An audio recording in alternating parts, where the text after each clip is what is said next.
Working hard is worth it if you're seeing results. And when it comes to working out, the same thing is true. You want the maximum benefit in the time you have, and that's exactly what Tonal is built for. And with their latest iteration, Tonal 2, you can ensure your workout is more tailored and effective than ever. Tonal's at-home strength training system uses adaptive weight to learn from your movement and set the optimal weight for every move, adjusting in 1-pound increments up to 250 pounds, challenging even the most advanced users to push their limits. You can also experience a full body burn with the new Aero HIIT workouts, the perfect blend of heart-pumping cardio and strength. Plus, the new built-in Smart View leverages a high-resolution camera that lets you see yourself during your workout, analyzes your movement, and provides real-time coaching, just like a personal trainer. Right now, Tonal is offering our listeners $200 off your Tonal purchase with promo code 200TONAL. That's Tonal.com and use promo code 200TONAL for $200 off your purchase. That's Tonal.com. Promo code 200TONAL for $200 off.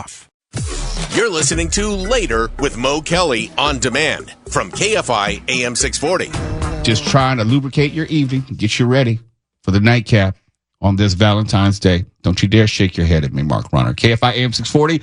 We're live everywhere on the iHeartRadio app. And the unfortunate truth of relationships, sometimes they end prematurely. Sometimes they end badly. Sometimes they end in divorce. And former LA mayor and present gubernatorial candidate Antonio Villaraigosa just closed on his divorce, like closing on a house. It's done. In the divorce settlement, which is ending his 7-year marriage. Damn, I was married longer than him. I know this is like wife number 4, 8, something like that. It's not his first wife. But this marriage only lasted 7 years. And in the settlement, Antonio Villaraigosa agreed to pay this now ex-wife, $500,000 straight up, flat fee, instead of spousal support, and another $100,000 for her attorneys and forensic accounting fees and costs. Damn. That's $600,000 going out the door. What did he get in return? Well, he got the knowledge that he should have gotten a prenup. That's the first thing. And he got to hold on to a home in Beverly Hills. So clearly he wasn't hurting prior to this. He got to keep a Volvo, and he got to keep his Netflix account. The home in Beverly Hills, I get it. The Volvo, maybe. But the Netflix account, I have no idea what that is about. Are you telling me that he actually put that? Yes, I'm telling you. He actually put that in the divorce proceedings as assets that they're contesting. He actually wanted to hold on to the Netflix account. Stephan, is there something that I'm missing as far as how a Netflix account can be more or less valuable depending on who controls the password? That's a shocker for me. I mean, if you don't know, you don't know. Because I don't know. Tuala, do you know of how a Netflix account can be more or less valuable depending on who has control of the password? Yes. Do you know how long it takes to craft your Netflix so it only shows the suggestions that you want to see versus anyone else who may set up an account? I have that answer for that. You know how easy it is? You can do it in about 2 days. What you do is you get your own Netflix account so there's nobody else with their profile that's kind of messing up the algorithm, and it'll just show you the stuff that you like. I don't know, man. I feel my algorithm is really, really fine-tuned and crafted. Yeah, I get that. But you also have kids with profiles. Aren't they on your account? Yeah. Okay. Yeah. Okay. I see where you're going with this. Yeah. I mean, so it took you a long time because you have other people. But they have their own profiles, right? They have their own profiles. Okay. Yes. But they probably don't always switch over. Now, go ahead. They do. They do switch over. And I'm trying to think if I still share my Netflix account with my co-parent. Yes. She has a profile too. So I'm not sure, actually. Goodness. You all have a special relationship, you and your co-parent, your ex-wife. You even share Netflix accounts? Yeah. Oh, they let you get away with it? I mean, like You didn't fight for it in the divorce? No, I figured it was what the song say, cheaper to keep her. It's like, look, you might as well go on and just split the account, and we both put into it. It's like, all they did was increase the cost. Because they're like, we know this is separate IP addresses. Yeah. They're going to pay an extra $5 or something. That was going to be my next question, because I was like, because I had a friend who had mine, and they can't use it anymore because they cracked down on it. Maybe it's with going back to Antonio Villaraigosa. Maybe he's just wanting to be petty. He wants to be able to say that he got something out of it.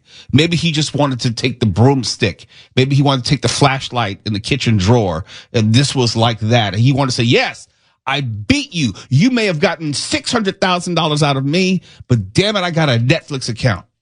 And every time you open up your new Netflix account, you remember me. Maybe this ex-wife is banned from Netflix. Maybe she's done something that Netflix will never forgive and will never allow her to get an account. Do you know how easy it is to get a ghost account?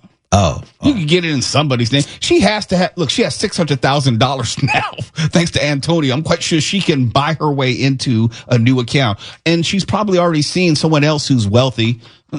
She can use his account. Because Antonio who? Villaraigosa!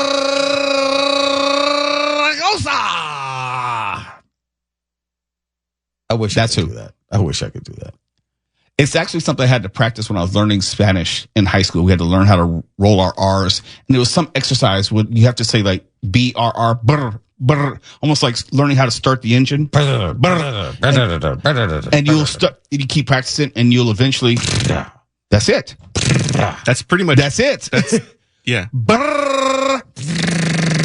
Okay. Yeah. Okay, I'm gonna try that. You're almost there. You're almost there. Villaraigosa.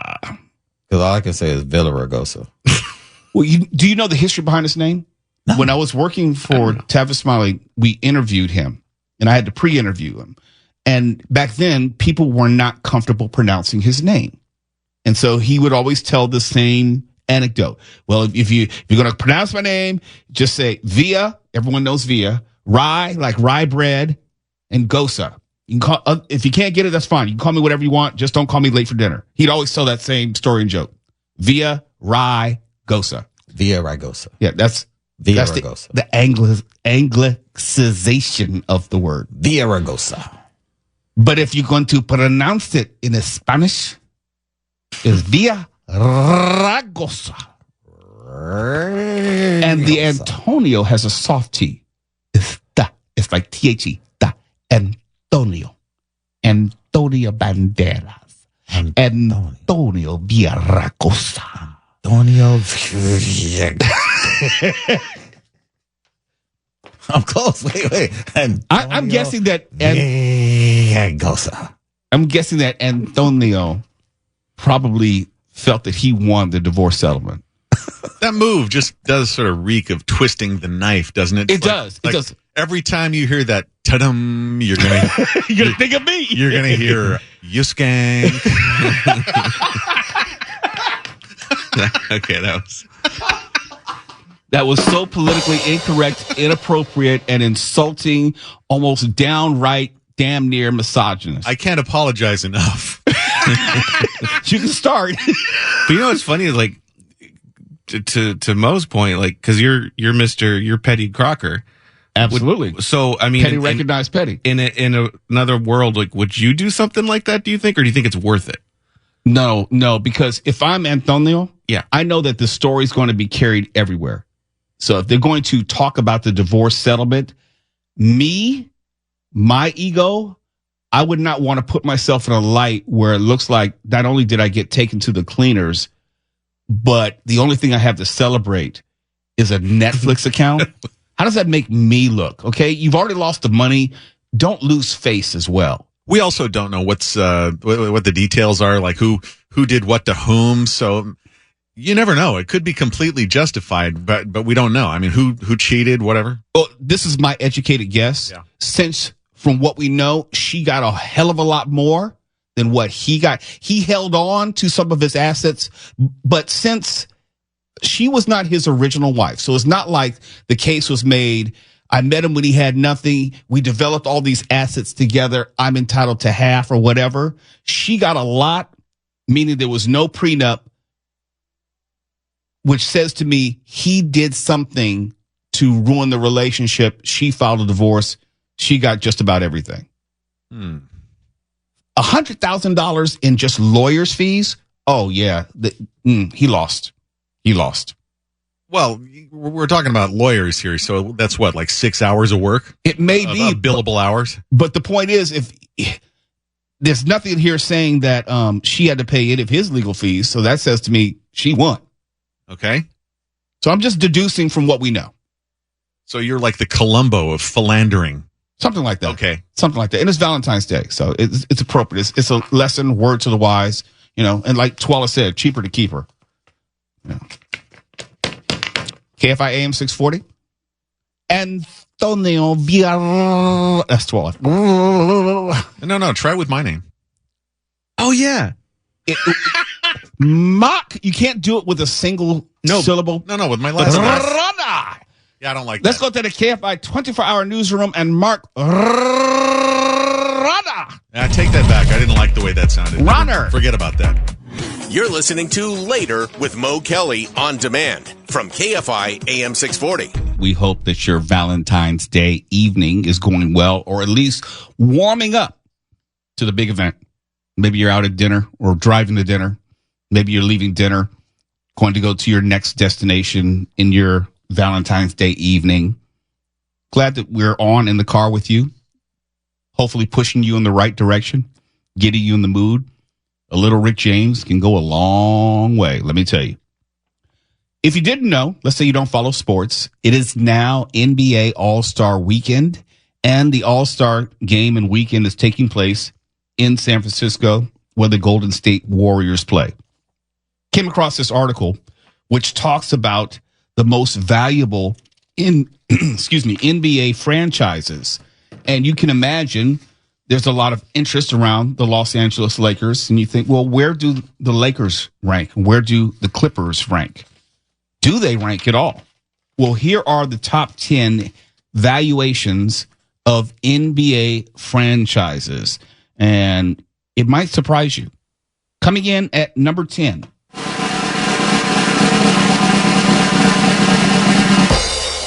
Valued at $5 billion, the Dallas Mavericks, where we just got Luka Doncic from. Coming in at number 9.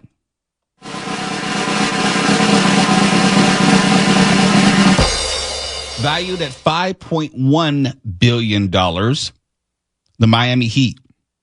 And as an aside, Elon Musk, he could afford buying every single team in both the NBA and the NFL.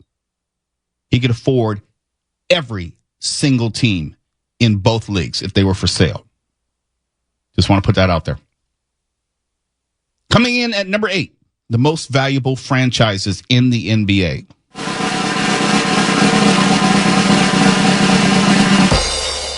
The Los Angeles Clippers. Believe it or not, despite having no real success. Really? And only in the past few years have they had an owner who actually tried to turn it into anything. They are now in the top 10, $5.4 billion. And this is numbers derived by the value of the venue in which you play. Like you own your own arena. In this case, the Intuit Dome, that has really upped the valuation of the team. Yep. $5.4 billion for the Los Angeles Clippers. Who would have thought it? Coming in at number 7.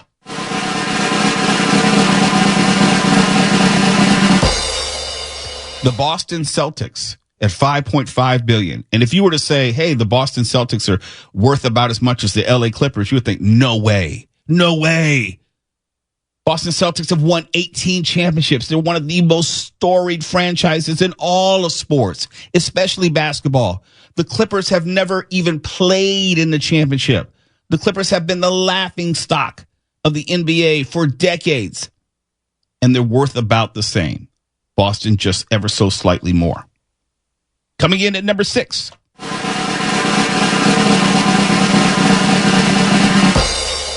The Brooklyn Nets at $5.6 billion. Number 5.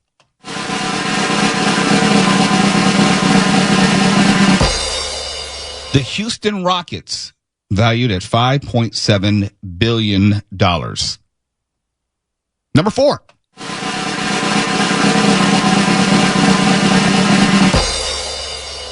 Your Chicago Bulls, $5.8 billion. And I think a lot of that is predicated on the success and the attachment to Michael Jordan, his name. And that's about it, because there's nothing good about Chicago or the Bulls. Coming in at number 3.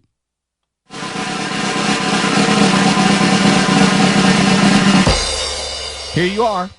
Los Angeles Lakers, $7 billion. Jumps up from 4 to 3. Chicago Bulls, $5.8 billion. Los Angeles Lakers, valued at $7 billion. And only number 3. Do you think, like, well, who could be worth more? Let's find out. Number 2.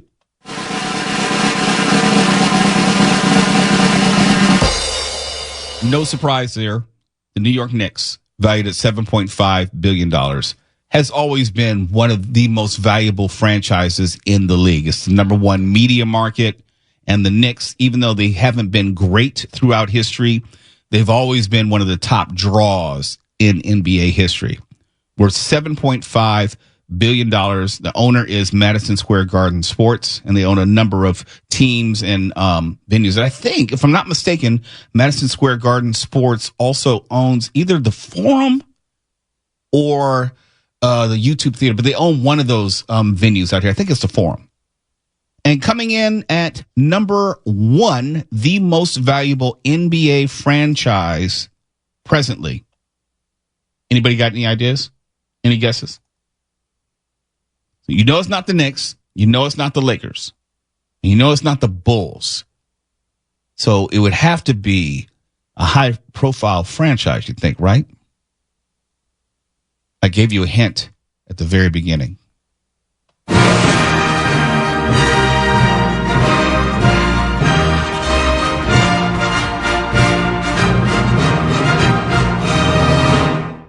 The Golden State Warriors. With Steph Curry, that franchise, they just got a new arena. That's part of the reason. But they're valued at $9.4 billion. $2.4 billion more than the Lakers. And you would think, how is that possible? They don't have the type of stature or profile. The Lakers are known around the world in the way that most franchises are not. They have the marquee players. They've always had the marquee players, as evidenced by just getting Luka Doncic a few days ago, a week ago. But the Golden State Warriors now are the most valuable NBA franchise. And that actually even surprised me, because I didn't see how the Golden State Warriors were on the same level, because valuation includes the merchandise that you sell and all the partnerships and sponsorships that you have. Golden State, $9.4 billion. It's Later with Mo Kelly. When we come back, we have the Rahner Report, and then we'll have the Later with Mo Kelly movie report. We're all going to talk about Captain America, Brave New World. We saw it last night after the show. I tell you, it was ill-advised. Can't go to movies which start at like 12 midnight. I have a special review of your snoring during a portion of the movie. Do you have He any likes proof? catching us like that. Do you have any proof? I think I'm a trustworthy witness. Oh, it's hearsay. We're just supposed to take his word. I'm an eyewitness. That's not hearsay. Next time I'll break out the phone and record it. Well, that's what you should have done. You got me. No proof. Oh, you know what? That's right. I did. That's right. So There's no reason for anyone to believe you. You're listening to Later with Mo Kelly on demand from KFI AM 640. Now on Later with Mo Kelly, Mark talks about movies and TV, pontificates about pop culture. Rahner Report with Mark Rahner.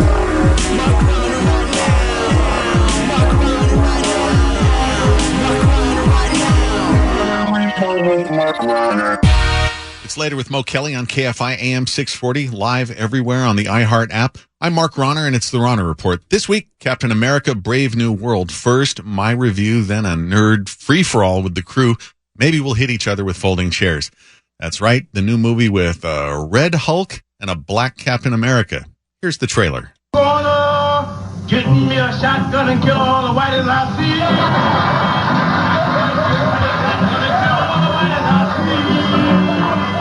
But I'll kill all the whiteys I see, and whitey won't bother me.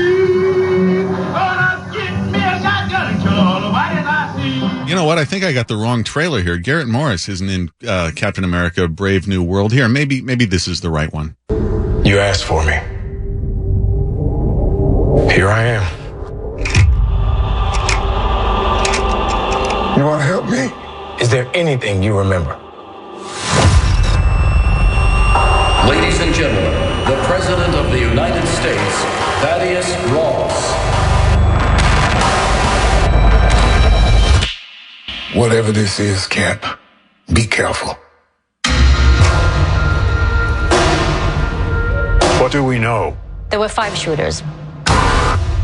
This was a coordinated terrorist attack, sir. I was a wartime general. Now I'm a wartime president. Your inner circle's been compromised. Let me fix it. Watch yourself.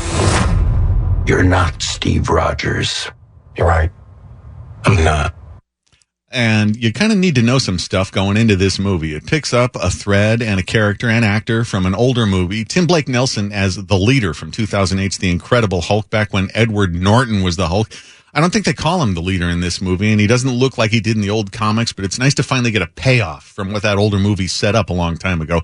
Although the leader's been around in comics more than 60 years, and he's one of Hulk's main villains, and everybody knows what he's supposed to look like. Maybe it would have been too silly, like a green conehead from SNL.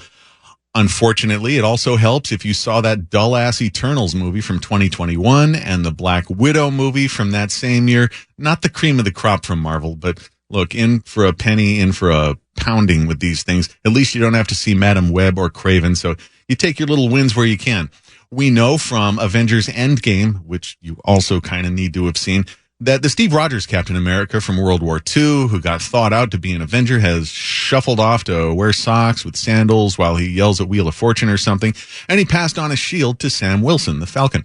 We also know that William Hurt, who played General Thunderbolt Ross, passed away in 2022, but there's a Marvel franchise to maintain, so he's replaced by Harrison Ford, who's now President General Ross. Ross seems to want to give old Chocolate Cap a try and let bygones be bygones, but he won't take a lot of static from him and pointedly reminds Sam that like you just heard, that he's no Steve Rogers, which is a giant ouch moment. Message received there. There's a MacGuffin involving who takes control of an alien super metal called adamantium, which makes nerd ears everywhere perk up. Although, I guess the adamantium stuff is going to come to fruition in yet another movie, which is one of a number of things that make this one seem more like a watchable placeholder of a movie instead of one that very many people are going to absolutely love. There is some skullduggery afoot around the White House that starts with an attempted hit on the president, and it's tied to that character from the old Hulk movie who's been on ice since then. It's also tied to Isaiah Bradley, played by Carl Lumbly.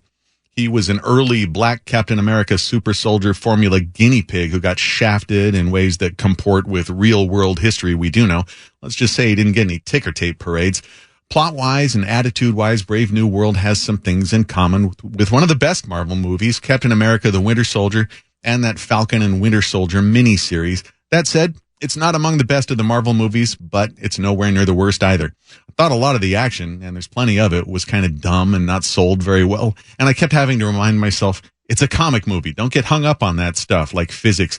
Mostly, it involves a flying Captain America and his abilities that are so overpowered that they're more cartoon than comic, whether it's taking out missiles in the air or the unerring magic of his shield throwing or the fact that his wings are now somehow kind of giant Ginsu knives.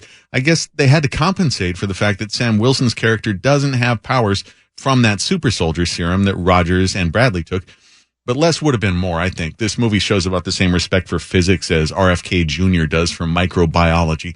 There's also a running theme of General President Ross being estranged from his daughter, played by Liv Tyler back in 2008, and again here. That gets so mawkish it almost grinds the movie to a halt a couple times. See, Ross is really trying to change. And he does. Look, if you want subtlety, go watch The Brutalist. So, Anthony Mackie, he's always been more of a supporting actor in Marvel, and his character's never really been front and center. So can he carry a movie? I think so, sure. But maybe that's also why they paid the extra for Harrison Ford here. But listen, I didn't grow up reading superhero comics just to avoid the elephant in the room like a dirty coward. Black Captain America. One paper that I saw called this movie a woke disaster. I can explain my feelings about this a lot like how I felt when I used to work for Child Protective Services a long time ago. I don't have any greater than average affinity for children. I don't even have any of my own, but I do have a white-hot instant hatred for anyone who would harm children.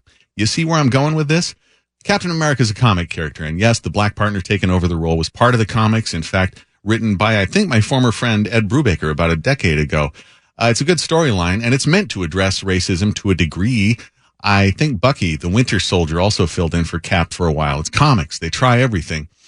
But I don't need any of that to justify saying that if anyone has a problem with the black Cap, their tears nourish me as much as the tears of anyone who complained about the Super Bowl halftime show, or who couldn't choke down that the Democratic National Convention looked like Showtime at the Apollo. And you better believe that the old Stan Lee soapbox in the old Marvel comics was crystal clear on that issue, although he tended to say things like Excelsior instead of suck it, bigots.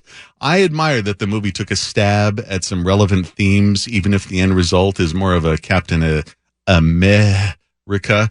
Anyone who complains comics, superhero movies getting political or touching on social issues just doesn't understand any of it. Maybe you just want to see muscular guys frolicking with each other. I mean, punching each other. But comics have always done this, all the way back to the one in the 40s with Cap socking Hitler in the jaw. Was punching Hitler woke? Get out of here with that nonsense. I think if I were to pick any already existing comic story to adapt to a miniseries today, it'd be the Hard Traveling Heroes series with Green Lantern and Green Arrow from the early 70s, where they travel around the old US of A and deal with issues from racism to drug addiction. Look it up if you don't know it. It's by Denny O'Neil and Neil Adams, and it's one of the all-time greats. My ward Speedy is a junkie. I love that stuff. Of course, the most shocking thing now is that a single adult man has a young male ward. That's a whole nother thing. And I will not let Mo drag me into that, no matter how hard he tries. I'm just going to say this. This is why in the 60s Batman show, they brought Aunt Harriet on board so Bruce and Dick weren't left to frolic in Wayne Manor by themselves. You can't have that, Mo. You can't have that. I'm going to leave that alone. I'm going to reserve my remarks about Chocolate Cap. You like that? Yes. In the next segment, as we'll have the rest of the crew chime in about what they thought about the movie. I want to make sure you had your full, uninterrupted commentary and space to flesh out everything you thought about the movie. And we'll have our say when we come back. You're listening to Later with Mo Kelly on demand from KFI AM 640. Last segment, we had Mark Rahner in his Rahner Report give his review of Captain America Brave New World. Now the fellas will give ours. We all saw the movie at the same time, same theater, same showing. So we had, for the most part, the same experience. And I think just by listening to Mark, we perceive the movie in varying levels of enjoyment. We are not all going to be the same on this one. Tuala, I think you have the most to say. Take it away. Maybe not the most to say, but I think the perspective that I have, and from hearing Mark and talking to different people today, has really informed my review in that I like this film a lot. I like it a lot because I am into all things Marvel Cinematic Universe and Marvel Comics.